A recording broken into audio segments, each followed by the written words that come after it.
Welcome to the deep dive, everybody. Um, Today we're going to be, kind of diving into this whole issue of fuel prices in Nigeria. Okay. And specifically, we're looking at how they're impacting higher education. Right. Our main source for this deep dive is a really fascinating article from University World News. Okay.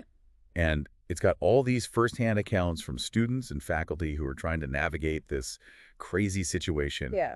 Can you imagine, like, finally achieving your dream of going to university, Mm-hmm. only to realize that you can't even afford to get to campus because of fuel costs? Right. That's the reality for so many students in Nigeria right now. Absolutely. It's a really tough situation. And, I think it really highlights how economic policies can have these unintended consequences. Yeah. Even when they're implemented with the best of intentions.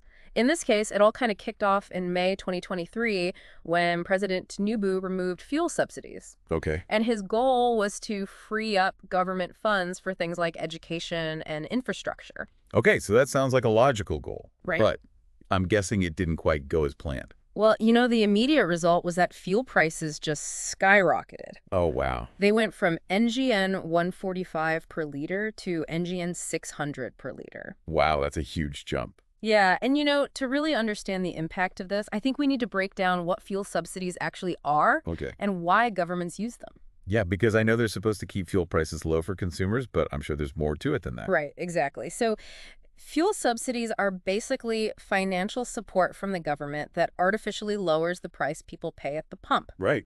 And they're often used in developing economies like Nigeria for a few reasons. So they can kind of shield people from the volatility of global oil prices. They can encourage economic activity by making transportation cheaper.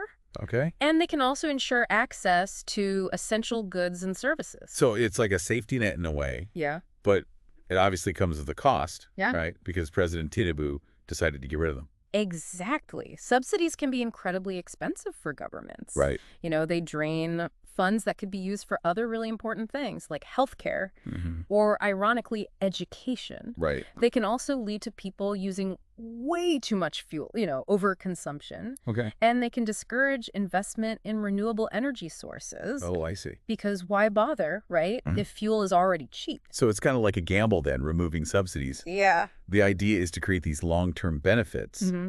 but the immediate impact can be pretty brutal, especially for people who are already struggling. Absolutely, and that's really the heart of the issue in Nigeria right now. The article talks about how this fuel price hike has triggered this whole chain reaction. Right. Food prices have doubled, transportation costs have gone through the roof, Wow. and inflation reached a mind-blowing 32.70% by September 2024. Wow, those are some serious numbers. Yeah. I mean, it's way beyond just filling up your gas tank at this point. Yeah, It's about basic survival. absolutely. It's food, it's transportation, it's everything. Did the government even anticipate this level of hardship, though? Well, the article mentions that their long-term vision was to use the money they saved from the subsidies to boost education and infrastructure, Mm-hmm. which in theory would lead to a stronger economy down the road. Okay. But it's pretty clear that the short-term consequences have been really, really tough. Yeah, absolutely.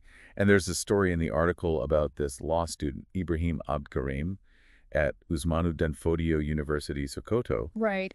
And he couldn't even afford the NGN 30,500 fare to travel 150 kilometers to his hometown. Yeah, and I think his story really illustrates how the situation goes beyond just inconvenience. Mm-hmm. It's about access to education. Ibrahim's family was having financial problems, so he couldn't get back to campus on time, Right. which meant he was in danger of failing his exams because the university has this 75% attendance rule. That's crazy because that's not even that far. Right. Like, for a lot of people, 150 kilometers is a daily commute.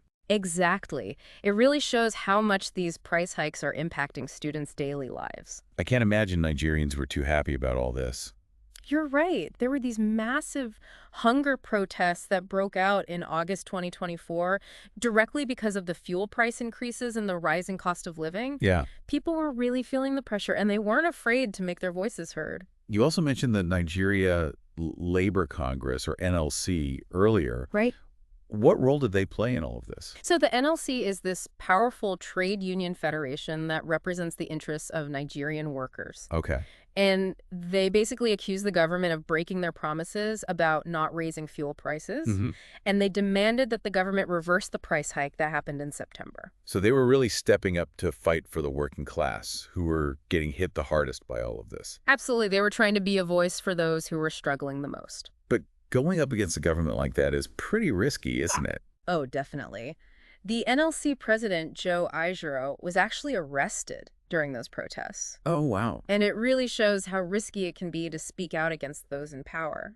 So what happened? What happened to him? Well, he was later released, thankfully, Okay. but only after the NLC threatened to shut down the entire country's economy, Oh, wow. which shows just how much power they actually have. Right, okay. So we've got widespread protests, a powerful labor union pushing back. Yeah. People are struggling to afford the basics. Yeah. How did the government respond to all this pressure? Well, in September 2024, they announced that they were donating 40 buses that run on compressed natural gas. Okay. And the idea was that this would help ease transportation costs for students. Okay, that sounds like a step in the right direction. Right. But I'm guessing there's a catch. You're right to be skeptical. Unfortunately, 3 months later, those buses still weren't running. Oh, no. They were stuck in bureaucratic limbo. Oh, wow. So even if they had been running, would it have even made a difference? Well, the NNS president, Pedro Obi, made a good point. Okay. He said that even if the buses were operational, there simply aren't enough of them to serve all the institutions that need them. It's like a classic case of good intentions, but the practical reality is a lot more complicated. Yeah, exactly. And speaking of complications, the article also points out the faculty are feeling the pinch too. Right.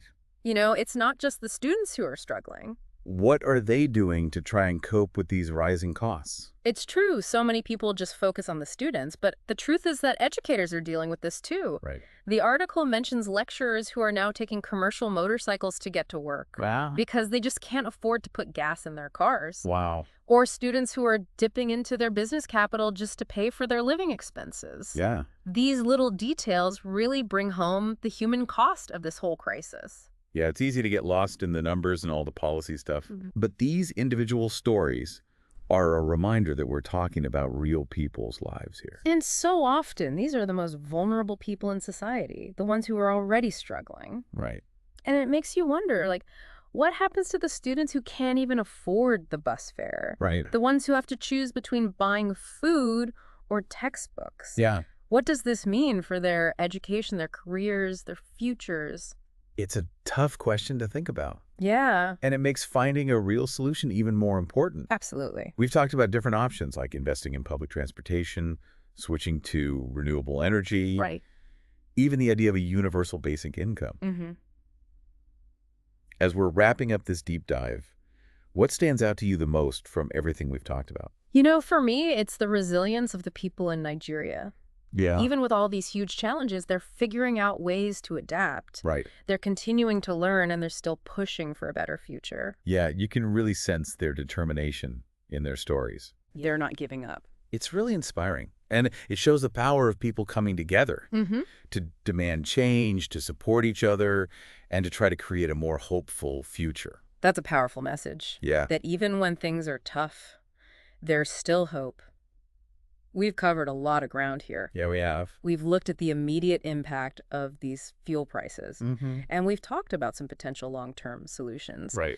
The situation in Nigeria really shows how complicated these global problems are, Yeah, but it also highlights the incredible strength of people. it really does. I think this deep dive has given people a lot to think about. I hope so. And hopefully it'll spark some meaningful conversations about creating a world that's more fair and sustainable. Absolutely. That's what we're all hoping for. Thank you for joining us on this exploration. We'll be back next time with another deep dive into a new topic. Until then, keep learning, keep exploring, and keep the conversation going. Yeah, it really is those personal stories that hit the hardest. Yeah, absolutely. Like reading about the lecturer who's now using those commercial motorcycles to get to work Oh, yeah. because he can't fill up his car, Right? or the student who's having to use money from her business just to cover her living expenses. Right. These little details really make you realize the true cost of this crisis. Yeah, it's so easy to get caught up in the numbers and the policies, Hmm.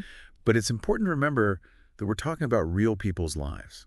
Absolutely. And a lot of times, it's the most vulnerable people who are hit the hardest, Right. the ones who are already struggling.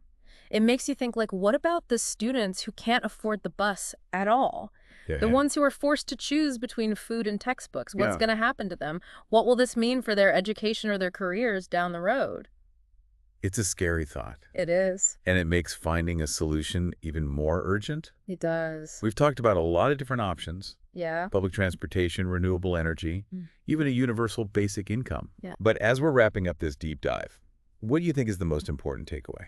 For me, it's the resilience of the people in Nigeria. Yeah. Despite all these challenges, they are finding ways to keep going, Right. to keep learning, Right. and to fight for a better future. Their stories are incredibly inspiring, They are. and they show what can happen when people come together. Exactly. When they support each other and demand change, Right.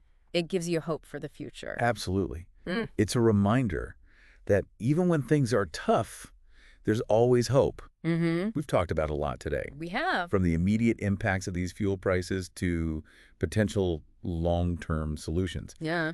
The situation in Nigeria is a perfect example of how complex these global issues can be. Definitely. But it also shows the strength of the human spirit. It really does. I think our listeners have a lot to think about after this episode. I hope so. And hopefully it'll inspire them to have some important conversations about creating a better world. I agree. Thanks for joining us, everyone. Yeah. Thanks for listening. We'll be back next time with another deep dive into a brand new topic. Until then, keep learning, keep exploring, and keep the conversation going.